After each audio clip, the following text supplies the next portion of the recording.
Well, hello and welcome to another Driving with Kevin video. Guys, I want to do something different. I want to do a little bit of a different video today. And the video that I want to do today is, I'm titling it, Why Do You Drive Rideshare? Premise is simple. Why do you drive rideshare? I want to know why you guys do it, and I'm going to tell you why I do it. I want to know what your motivation is. I want to know what the reason is behind your driving rideshare. I just kind of like, I don't know. I mean, I think it's fun to know why different people do it. So I'm going to tell you guys my story and try to keep it as short and short-winded as possible, I guess is the proper word. Essentially, my story goes back a few years. And so just for kind of a little bit of a backstory, I generally move, I work in retail now, and I generally move every 2 to 3 years. I've lived in probably 5 or 6 different places in the last 10 years. Not because I like moving, but just because the nature of my chosen profession has me moving. So, in any regard, the reason why I tell you that is because it kind of builds into the story. So, I moved to Dubuque, where I've been for the last 4 years. I moved to Dubuque in July of 2014. I was working for Menards, which is a Midwest-based home improvement warehouse, or Midwest-based home improvement store, similar to Home Depot or Lowe's. They're based out of Wisconsin. So I moved here to Dubuque for them to take a position here at the store in Dubuque here. And 2 weeks after I started, I had an issue with my leg. And the issue was that it was literally 3 times larger. My left leg was literally 3 times larger than my right leg. And I thought nothing of it, and it was not like a one-time thing. It wasn't like a one-day thing. Like, this was probably like 2 weeks. And I didn't address it because I assumed that maybe I got stung with something, or, you know, got some sort of infection of some sort, and that it would go away on its own. So I just left it alone. And that it was swollen for some reason. Eventually, so it was like my second week at Menards, and I was working by myself because I hadn't assessed the hiring needs and I really had nobody. So I was working by myself, and my wife, who hadn't found a job yet, or had found one but hadn't started, more or less called the ER on my behalf and talked to somebody there, described what I was feeling and what my leg looked like, and the ER advised that she'd drag me out of work and take me to the ER. So that's what happened. She came and picked me up, and we drove to the ER, and I was admitted for a blood clot. I had a blood clot in my left leg that had traveled up into my lung. Luckily, the one in my lung was small. It wasn't really a problem, but it was there. I had a blood clot in my lung, so that's obviously a pretty serious issue. So what caused the blood clot? The blood clot was caused by cancer, and I didn't know I had cancer. So that day that my wife dragged me into the ER, I was diagnosed with testicular cancer. And I was diagnosed with stage 2C, which at the time, there were only 3 stages. I think today there's 4. But at the time that I was diagnosed, there were 3 stages. And I was late stage 2. So it was a pretty serious issue. Long story longer, again, I apologize, this is long-winded, but I promise there's a point. Long story longer, I went through chemotherapy. It's been about, you know, obviously 4 years now, because it happened right after I moved here. Probably means that my last location in Des Moines, I had it, I just didn't realize it. So, long story longer, I went through 3 months of chemotherapy, and then I finished chemotherapy and I developed another blood clot. So I had to go back into the hospital after I returned to work. I was back in the hospital, and I literally returned to work for 2 days and I was right back in the hospital for the blood clots. And I was in the hospital for the blood clots for another 3 weeks. So I essentially missed 4 months of work. And when I was allowed to return to work, it was only on a part-time basis. So what does all this have to do with rideshare? Pretty simple. So I've worked a second job almost my entire adult life. And after I returned to work, I had 4 months worth of bills to catch up on. So I had to get a second job, which, you know, I didn't have one prior to because I didn't really need one in Dubuque because it's not really expensive to live here. But being 4 months behind, I needed to acquire a second job. So I went down to the Domino's down the street from my house and they hired me on the spot. And so I started there and I did that job for close to 3 years. And then I discovered Uber and Lyft, and I applied for those both, and for a while I was driving Uber and working at Domino's.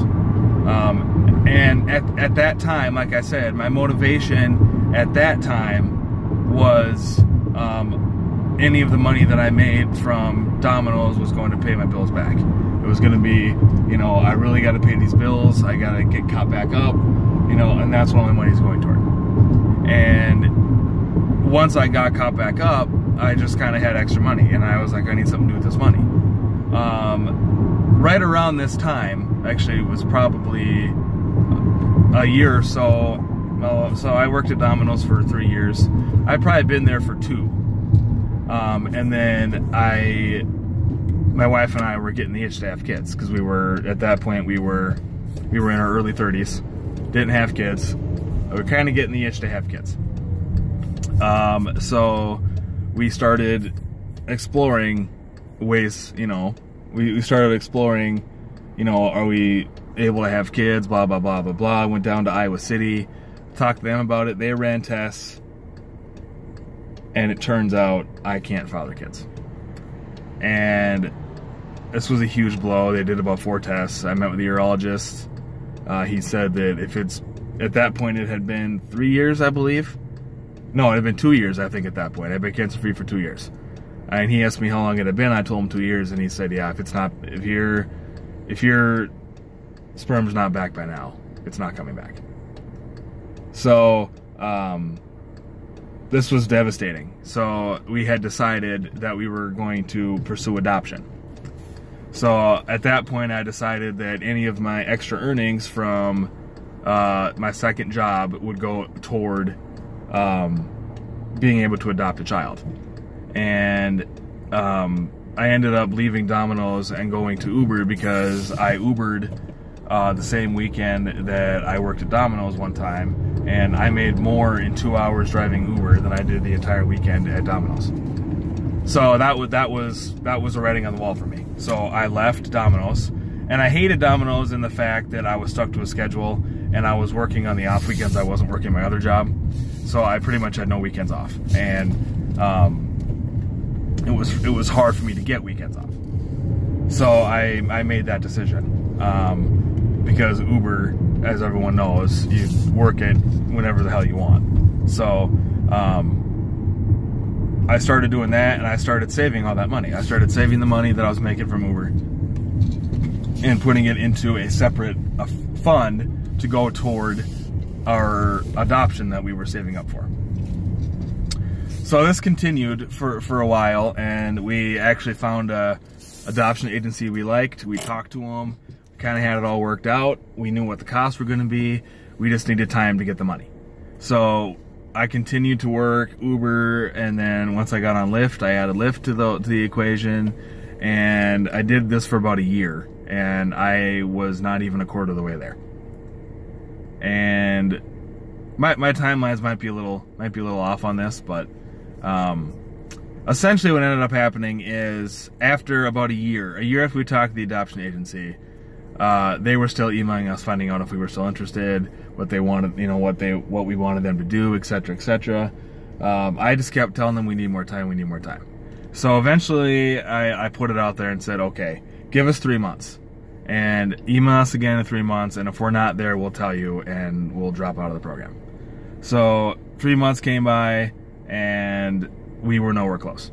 So we dropped out of the program and decided that we were going to go the donor sperm route. And we had discussed that before the adoption route, and we didn't really want to do that. It was actually recommended by the doctor in Iowa City. We didn't want to do that because we were skeptical about using someone else's sperm. My wife didn't want to do that particularly. And we ended up going back to it because my wife decided that she really wanted to experience pregnancy. And obviously she can't experience pregnancy with my sperm because I don't have any. Chemotherapy killed everything I had. So we decided to go the donor sperm route, which is significantly less expensive. But that became my motivation. You know, I need to go out and work the weekends, work as much as I can, make some money so that we can have a kid. So I am shooting this video on Saturday morning. It's about 10:45. I'm probably not going to upload it until Wednesday. This morning, as you guys saw in my live stream on Friday morning, I was talking about driving up to, or Friday night, driving up to Madison on Saturday morning. We are seeing a doctor in Madison for kind of detailing this whole thing, kind of working all this stuff out. So, we were recommended to go to Madison by my wife's OB, who is based out of Platteville, Wisconsin, which is about 20 minutes from here. And we have to go to Platteville because Dubuque sucks for insurance. We have a good insurance plan. It's just Dubuque is finicky, and they're owned by like there's a clinic in town that has their own insurance company, and then there's another clinic in town that accepts everybody, but they don't really accept everybody. So our insurance is good. I mean, it's Aetna. It's a reputable brand. They just, in Dubuque, they just don't take it for whatever reason. So we have to go to Platteville to see an OB. Platteville's 20 minutes away. It's in Wisconsin. They don't do the procedure at that clinic. So she sent us up to Madison. And we've been driving up there about twice a week, every week, since about the middle of June. And so this morning, we drove up there. We had to be there at 7:30 this morning. For an ultrasound, just to see kind of where my wife's body was at, so they could kind of gauge what we wanted to do, or so that we kind of knew the timing. So the procedure works basically ultrasounds, and then there's a shot that induces ovulation, and then from there it's the actual procedure itself. And so 14-day ultrasound was today. The Ovidrel shot, which induces the ovulation, will be administered on Monday night, and then Wednesday morning we drive up to Madison again for the procedure. So this is the big payoff. So this is the big week personally that I was talking about. This is the big week. This is the payoff this week. So this is what I've been saving my money for. This is what I've been working for. This is why I'm driving Rideshare. This is the reason. So that's my motivation, and I just kind of wanted to share my story with you guys so you guys kind of understood what my motivation was, why I drive this. I plan on continuing to drive Rideshare. If this takes the first time, and I'm really hoping it does, I'm hoping to drive Rideshare at least through my wife's pregnancy, to save up money for the baby, to handle some of the things that are going to come up, some of the issues that we're going to have. Obviously, there'll be baby showers and things like that, so we'll get some of those things. But you know, this has been a very reliable source of income for me. So I'd like to continue it as long as I possibly can. I don't really envision doing it much beyond once, you know, if my wife gets pregnant and we have a baby. I don't really envision it being something that I do long term and that I really do forever. But obviously once you're on the Uber and Lyft platform, you're always on it. So I can go online and drive anytime I want beyond that point. But that's my motivation. And I think once the baby's here, I won't really have motivation anymore, per se, because the mission was accomplished. But I really do enjoy driving rideshare. So part of me might still continue doing this because I enjoy it so much. But that's why a large part of me wants to trade this car in and get an SUV. Because I can make more money, first of all. And second of all, if I have a baby, this car is pretty small for a kid. So, but I just wanted to share my story, guys. I want to share my motivation. Please feel free to leave comments below. Tell me why you're motivated. Tell me what your motivation is. Tell me why you drive rideshare. You know, what are you saving up for? What are you using the money for? You know, and if you have questions, you know, don't hesitate to ask. You know, I'm an open book. I tend to respond to every single comment that I get on every single video, whether it be on the live stream or after the live stream. I've gotten lots of comments and I've answered every one. So I'm pretty much an open book and I'll answer anything. So I just wanted to share that with you guys because I think it helps to kind of know what motivates people. I think it kind of helps to understand why people do what they do, why people are driving rideshare, because it's kind of a different business, and generally people do it with a specific purpose in mind. So I just wanted to share my motivation with you guys. Again, share your story below, ask me questions, whatever you want to do. Comment, subscribe, like, share, all that other good stuff. Uber, Lyft on, be safe out there, and I'll see you guys in the next video. Peace out.